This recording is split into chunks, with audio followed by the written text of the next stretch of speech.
আল্লাহ বলছেন কি, প্রত্যেক মানুষ ক্ষতির মধ্যে আছে, সময়ের শপথ করে আল্লাহ বলছেন। কিন্তু পরের আয়াতে আল্লাহ বলছেন কিন্তু তারা ক্ষতির মধ্যে নাই যারা ঈমান আনে, ওয়ামিলুস সলিহাত এবং সৎ কাজ করে, ওয়া তাওয়াসাউ বিল হাক্কি এবং যারা পরস্পরকে সত্যর উপদেশ দেয়, ওয়া তাওয়াসাউ বিস সবর এবং যারা ধৈর্য ধারণ করে এবং ধৈর্য ধারণের জন্য একে অপরকে উদ্বুদ্ধ করে, ধৈর্য ধারণের জন্য একে অপরকে পরামর্শ দেয়।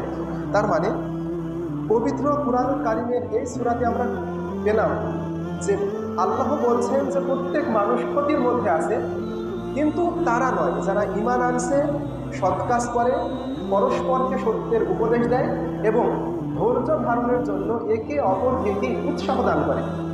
এখন প্রত্যেক মানুষের মধ্যে যদি এই চারটা গুণ থাকে তাহলে এই মানুষগুলো ক্ষতির মধ্যে নাই।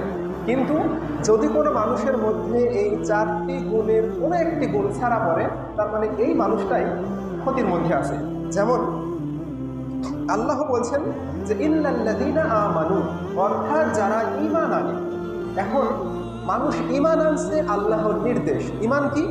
আমি আল্লাহকে বিশ্বাস করলাম এবং রাসূল সাল্লাল্লাহু আলাইহি ওয়াসাল্লাম যে আল্লাহর পক্ষ থেকে প্রেরিত নবী, প্রেরিত রাসূল, এটাকে বিশ্বাস করলাম, তার মানে ঈমান আনছি।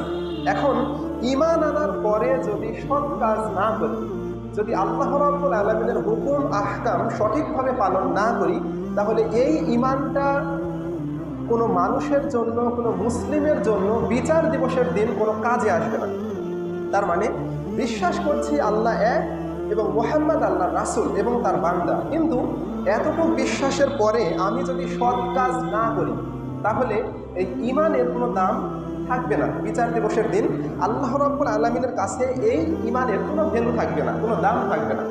তার মানে কি, দেখেন, আমি যদি কোনো কলম কিনি দোকান থেকে, তো ওই কলম কেনার পরে যদি কলমটা পকেটে রেখে দিই, যদি ওই কলম দিয়ে লেখালেখি না করি, তাহলে ওই কলম কিনা আর না কিনা যেমন সমান, ঠিক মানুষ আল্লাহ এবং তার রাসূলের ওপর ঈমান আনার পরে যদি সৎ কাজ না করে, তাহলে এই কলম কেনার মতো ওই ঈমানের দামটা একদম মূল্যহীন, কোনো দাম নাই। তার মানে ঈমান আনতে হবে। ঈমান আনার পরে একটা মুসলিমের জন্য যে নির্দেশ, সেটাই হচ্ছে কি as-সালাত। তাকে অবশ্যই আল্লাহ রাব্বুল আলামিনের সন্তুষ্টি অর্জনের জন্য সালাত আদায় করতে হবে।